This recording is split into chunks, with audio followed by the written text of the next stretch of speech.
Nós estamos nesse caminho de oração, reflexão, meditação e conhecimento da vida de São Vicente de Paulo, dessa vez de uma maneira diacrônica, de uma maneira não tanto passando no tempo, na sequência de tempo, mas passando por sequência de temas, aspectos da vida de São Vicente, aspectos da sua dedicação à caridade. Queremos, nesse dia de hoje, ler, refletir, meditar sobre a Companhia das Filhas da Caridade, mais um instituto fundado por São Vicente. No primeiro dia, nós vimos uma apresentação sobre o que é a caridade. No segundo dia, a dedicação de São Vicente ali como sacerdote junto da nobreza. No terceiro dia, ali por volta do ano de 1625 para 1630, São Vicente ele funda a chamada Congregação dos Padres da Missão. Um pouco antes, quando ele, num período intervalo ali, em que ele deixa a família, aquela casa nobre dos Gonde, para assumir a paróquia em Chantillon, ele funda a chamada Companhia das Damas da Caridade, um grupo de leigas, mulheres leigas, dedicadas à caridade, que acompanham São Vicente por toda a sua vida, grupo que existe até hoje, companhia que existe até hoje, dedicada à missão da caridade, sem ser ali um instituto religioso, como eu dizia ontem, muito se assemelha até mesmo ao Apostolado da Oração, à Legião de Maria, à Conferência Vicentina, à Renovação Carismática Católica, que são movimentos que possuem uma espiritualidade, possuem uma pequena regra também, porque quem participa desses movimentos possui uma regra de espiritualidade, uma regra de conduta,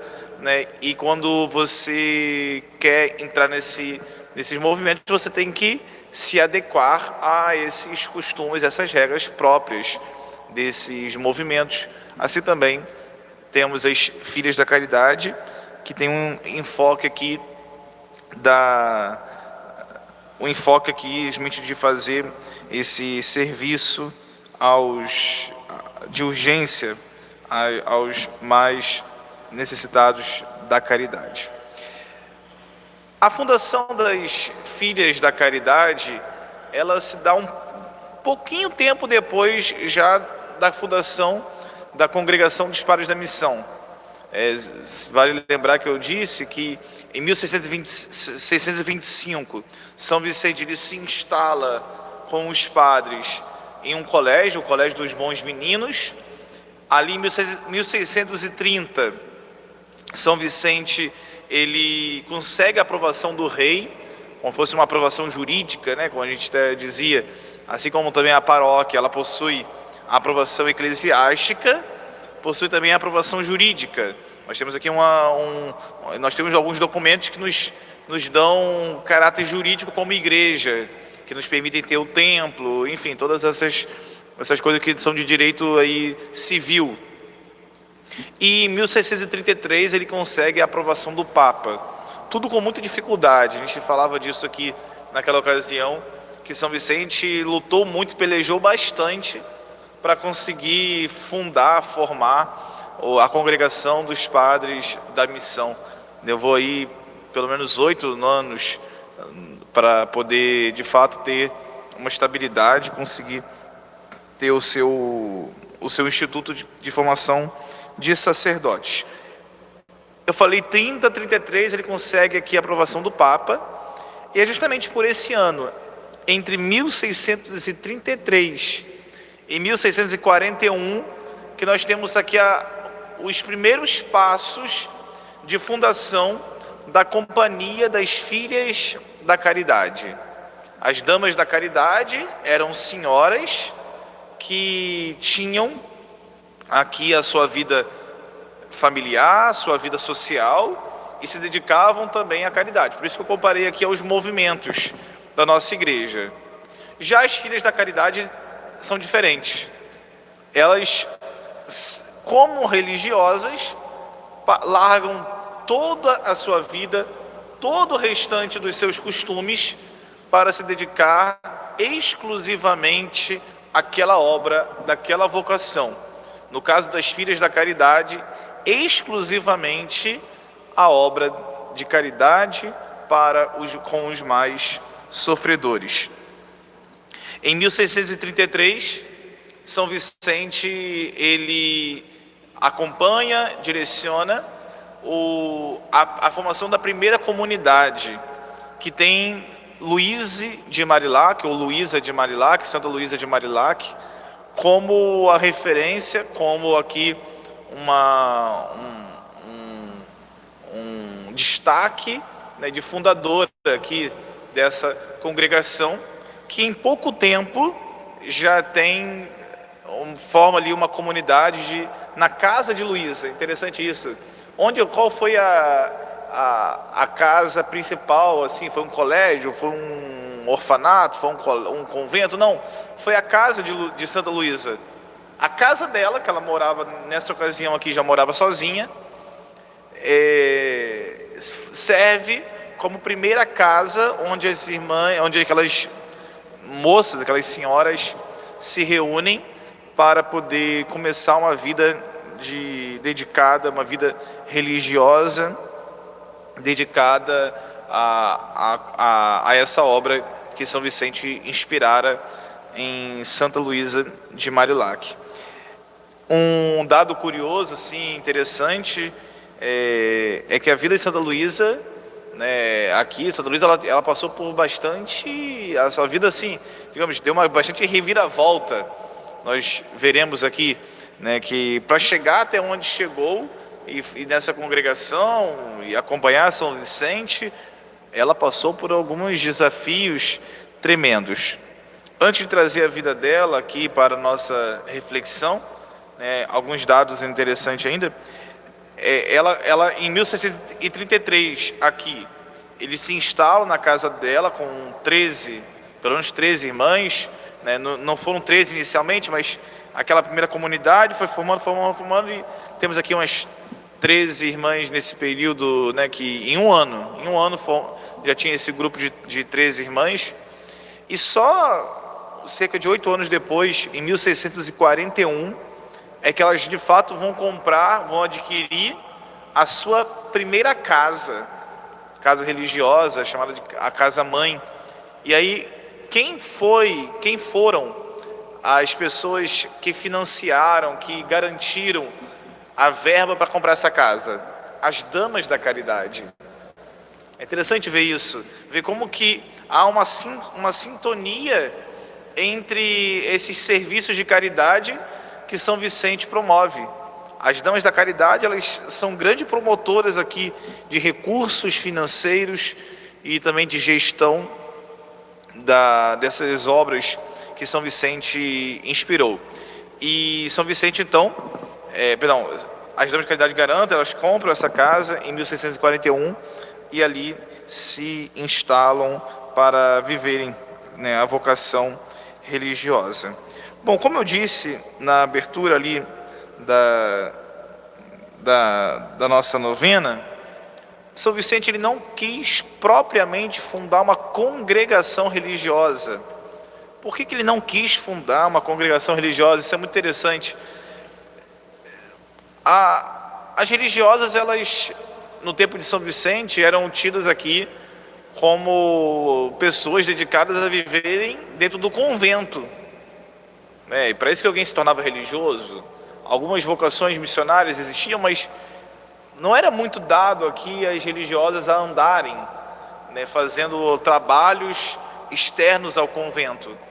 E São Vicente, ele pensava que se ele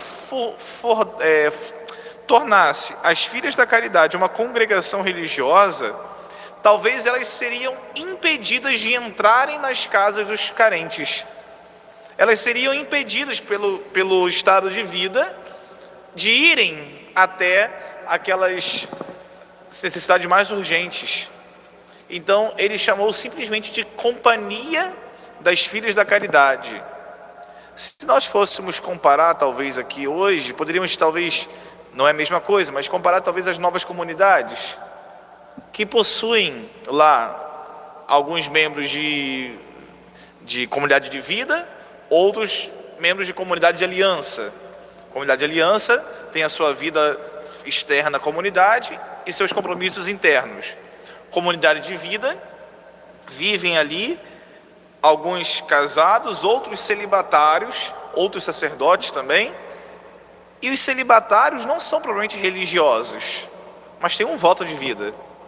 Tanto que, exceto algumas, as comunidades de vida elas não possuem hábito, porque elas são pessoas leigas que são consagradas a um serviço, enfim. Mas, olhando com o nosso olhar de hoje, podemos dizer que as filhas da caridade, sim, elas possuem uma regra de religiosas. Volto aqui ainda a trazer, para não se tornar uma congregação religiosa, o que São Vicente fez? São Vicente então estabeleceu que os votos dessas filhas da caridade seriam votos temporários, anualmente renovados. Hoje as religiosas, de modo geral, elas renovam os seus votos, mas não renovam no sentido de ter que fazer de novo. É o sentido de atualizar aquilo que fez. Igual alguém que é casado, que renova os votos do casamento. Quando renova os votos do casamento, não está casando de novo. Já casou uma vez, não casa de novo. Mas ao renovar os votos de casamento, está ali atualizando aquilo que foi feito um dia lá atrás. Nas filhas da caridade, não. Anualmente elas tinham que fazer o voto, justamente porque São Vicente estava estabelecendo algo novo aqui para elas.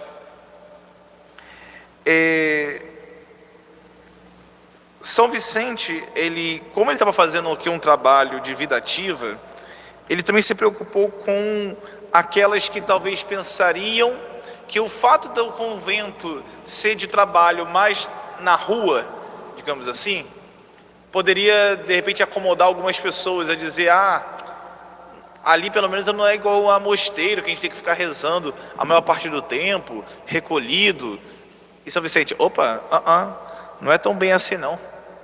A gente tem aqui toda uma regra de vida que exige das filhas da caridade, né, todo um empenho de vida espiritual.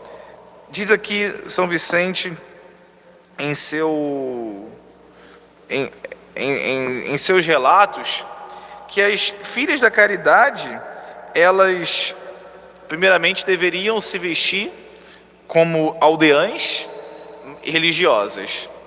É interessante que até para a gente é um pouco estranho, o hábito antigo de Santa Luísa de Marilac é aquela touca, né, grande, assim, que um chapéu, parece um chapéu bem armado. Creio que se alguém não viu aqui a imagem de Santa Luísa de Marilac, sugiro que acesse a internet e veja depois, né, como que é uma roupa, para a gente até um pouco estranho, mas é uma roupa que visava ali, meio que proteger um pouco do frio, né, porque imagine alguém que está dedicado ao trabalho ali, dedicada ao serviço, né, era um véu que também visava proteger ali um pouco da friagem na nuca, e, enfim. Como que era a vida das religiosas, das filhas da caridade?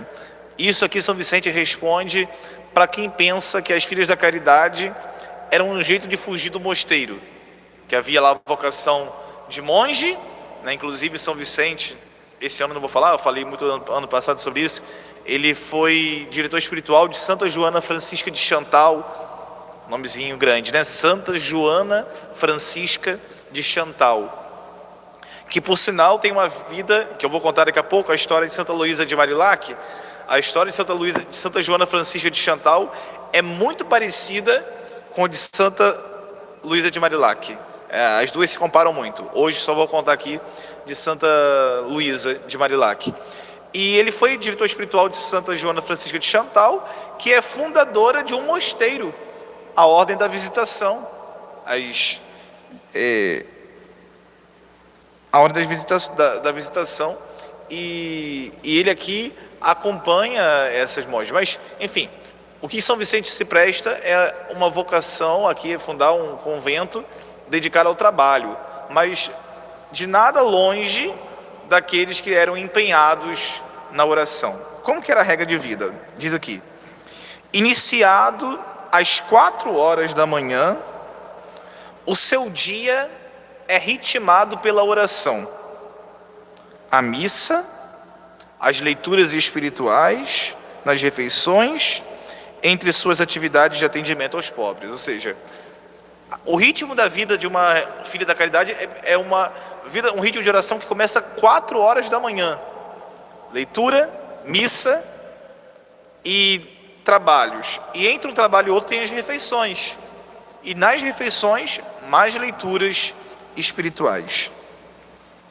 O regulamento insiste no necessário recato de sua atitude, especialmente nas ruas. E se mostra vigilante no capítulo da castidade. Elas devem evitar contatos inúteis com os homens e segue toda a orientação de vida de castidade do convento. E como a maioria dos trabalhos cotidianos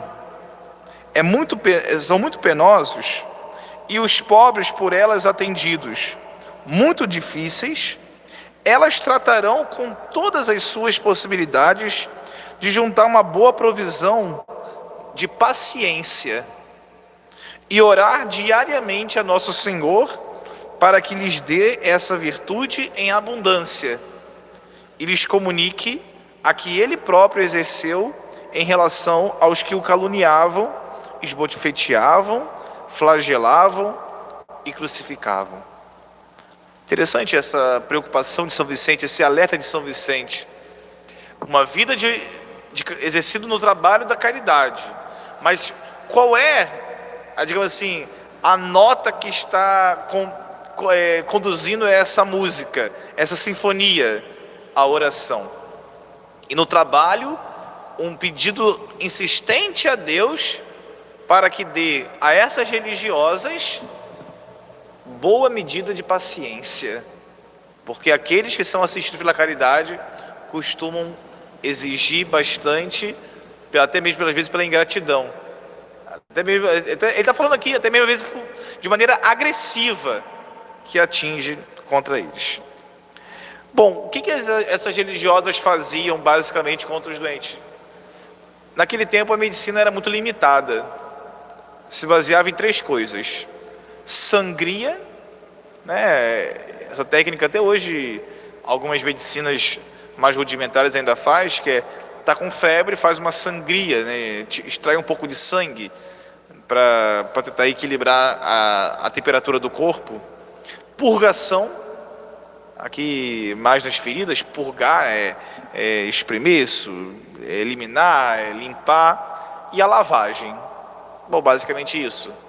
Cuidados paliativos. Não tinha muito aqui para onde recorrer.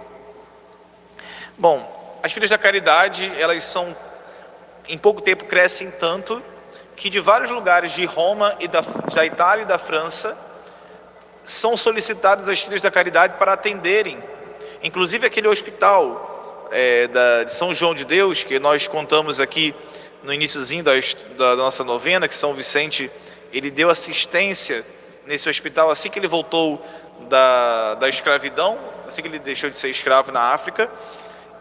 Esse hospital pede a São Vicente que envie vocações, filhas da caridade, para se dedicarem ali ao cuidado naquele hospital. Bom, a gente ouve falar assim, né? Legal, foi companheira de São Vicente, Santa Luísa de Marilac, né? Trabalhou com ele.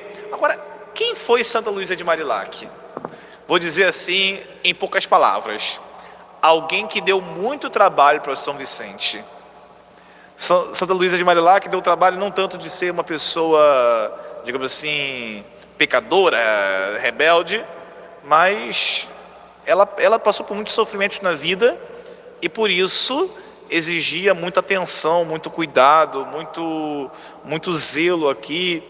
Teve diretores espirituais assim, digamos, grandiosos. o bispo de Paris, São Francisco de Sales e São Vicente de Paulo.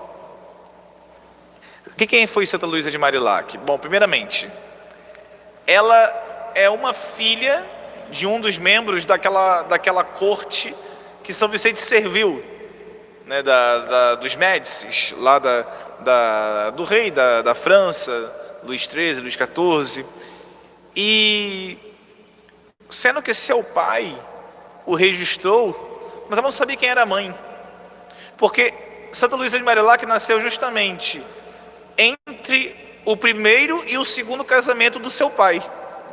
Ou seja, nasceu depois da morte da primeira esposa e antes do casamento da segunda. Não se sabe muito bem quem foi a mãe de Santa Luísa de Marilac. Acredita-se que tenha sido uma criada. Como filha bastarda, assim, de certa forma, ela não foi muito benquista no reino, rejeitada. O seu pai a assumiu e a mandou para um convento de freiras para ser educada no convento de freiras. Aos 13 anos de idade, o seu pai morreu, ela ficou órfã e ela foi então adotada por uma senhora que era dedicada a educar meninas nas virtudes.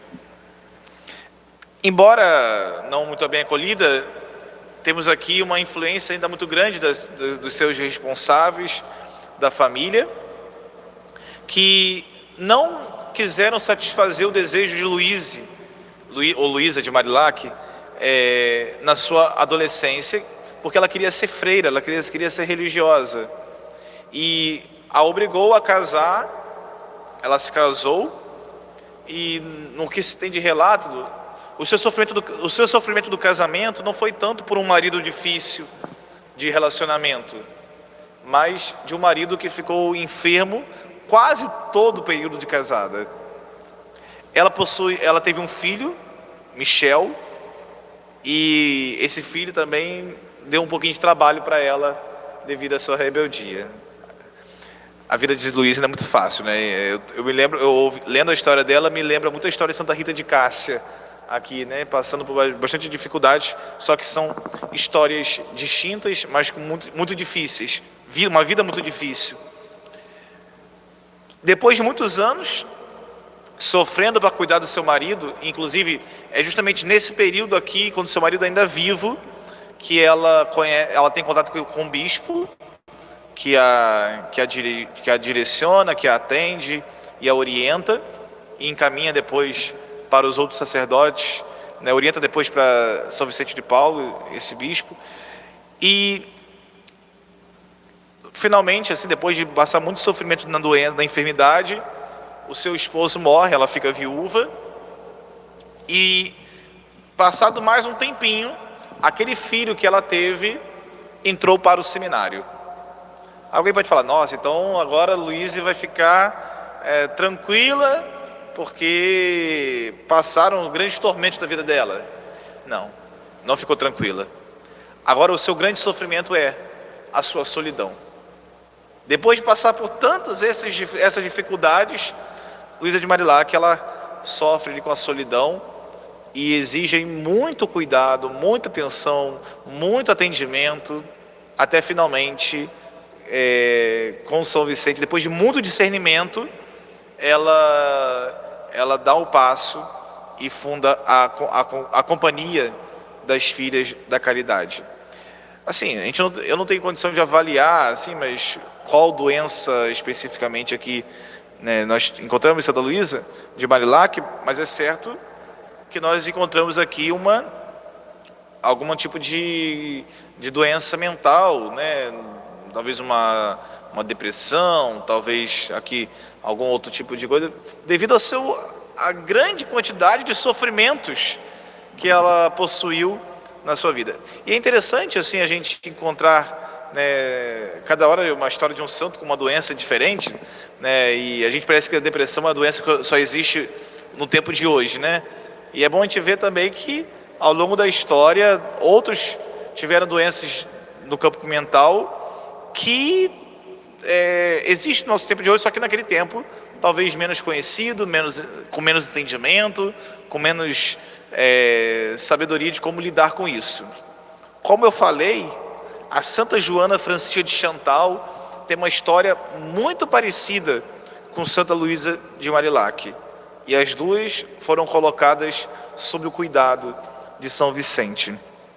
Bom, ao que parece, depois de resistir muito para assumir a vocação religiosa, Santa Luísa de Marillac, ela consegue, na companhia das Filhas da Caridade, ter mais, assim, digamos, equilíbrio dentro das suas emoções, consegue encontrar aqui mais estabilidade, né, diante de todo o seu sofrimento. Mas é claro que o sofrimento da sua vida, desde ter sido uma filha ali concebida dentro de uma situação muito irregular, né, desde ali é causa de sofrimento que ela leva com certeza para a vida inteira. E Santa Luísa, ela morre depois de São Vicente de Paulo, ou seja, acompanha São Vicente de Paulo até mesmo na sua enfermidade. E aí a gente tem aqui assim, um cuidado de alguém que era tida talvez assim como pessoa que não tem muita solução, pessoa difícil, pessoa complicada, que graças a bons orientadores conseguiu aqui direcionar bem a vida de Santa Luísa de Marillac, e ela se tornou santa, inclusive, né? De uma vida difícil se tornou santa. Acho que isso serve para a gente, primeiramente, não desistir de ninguém. Acho que isso é interessante. O primeiro ensinamento da vida de Santa Luísa é isso. Não desistir de ninguém. Não é porque alguém tem muitas derrotas na sua vida, tem muitas causas de sofrimento, tem muitas situações controversas, que essa pessoa não tem direito de ser santa. Não é porque alguém passou por situações assim complicadíssimas que ela não pode dar uma revolução na sua vida e a partir daquilo ali assumir um caminho de santidade. Não, ela pode sim, pode, e creiamos, é possível, e a gente pode lutar sim por uma pessoa que diante desse quadro possa viver a santidade. Também a gente pode ver nesse dia de hoje a originalidade de São Vicente de Paulo, porque quando ele funda a Companhia das Filhas da Caridade, nós encontramos aqui um novo modo de ser religioso, que hoje é muito comum. Hoje é comum a gente ver religiosas que se dedicam ao trabalho na rua, ao trabalho no hospital. No hospital já existia, mas trabalho, se for o caso, de ir nas casas, trabalho de se infiltrar em meio de uma comunidade. Hoje isso é comum, hoje isso digamos assim, até normal. Mas no tempo de São Vicente de Paulo, isso foi original. Isso foi original para ele, no tempo dele. Que nós possamos aqui desfrutar dessa grandiosidade do carisma de São Vicente, que conseguiu aqui trazer muitas vocações, né, para esse convento. Tem um relatozinho, e aqui eu vou terminar com esse relato, né, de São Vicente recomendando moças complicadas para Santa Luísa de Marillac. Eu acho que ele gostava de gente difícil, né? Porque ele atendia Santa Luísa, que era complicada, não era um atendimento simples, atendia Santa Joana Francisca de Chantal, que era complicada, e recomenda outras pessoas complicadas para Santa Luísa acolher. Veja só: que a graça de Nosso Senhor esteja com a senhorita para sempre. Estive com essa moça Madeleine. Acho que será necessário trabalhar um pouco com ela, que suas paixões são um pouco fortes. O que significa paixão fortes? É alguém muito sensível e possivelmente aqui um pouco até agressivo nas palavras. Mas ora, quando elas têm força para se superar, vem depois a operar maravilhas. Queira assim recebê-la, por favor. Olha o apelo dele. Queira receber assim, por favor. E conversarei com a senhora ministra da Justiça. E aí segue aqui um outro assunto.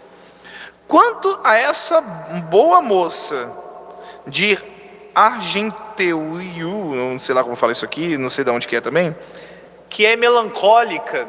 Olha só, conta essa moça, desse lugar que eu não sei falar direito. Argenteuil, ou I, alguma coisa assim em francês. Que é melancólica. Considero que a senhora tem razão de achar difícil recebê-la, pois é mesmo estranho O espírito da melancolia. Parece-me que a senhorita já tem um número suficiente por algum tempo e que deve exercitá-las muito na leitura E no trabalho da agulha, para que possam trabalhar no campo. Estarei à sua espera na terça-feira. Bom dia, senhorita. Sou, senhorita, seu muito humilde servidor, Vicente de Paulo. Eu acho, não sei vocês, mas eu fico um pouco entusiasmado quando eu vejo que os santos tiveram situações complicadas, porque, não sei, para mim pelo menos dá vontade, olha, dá para ir, né? Porque eles também tiveram dificuldades, eles também tiveram situações complicadas, eles também tiveram que lidar com coisas e pessoas difíceis, mas não desistiram. Foram em frente, enfrentaram, acreditaram, não desistiram. E assim também a gente pode acreditar e ir à frente. Vejam, São Vicente tem muito a ensinar para a gente. Esses aqui são pequenos trechos e relatos da história dele, que isso também inspire a você que nos acompanha, a você que está aqui agora, que isso nos inspire a conhecer mais o nosso santo padroeiro e também a inspirar-nos nele para a nossa vida de santidade.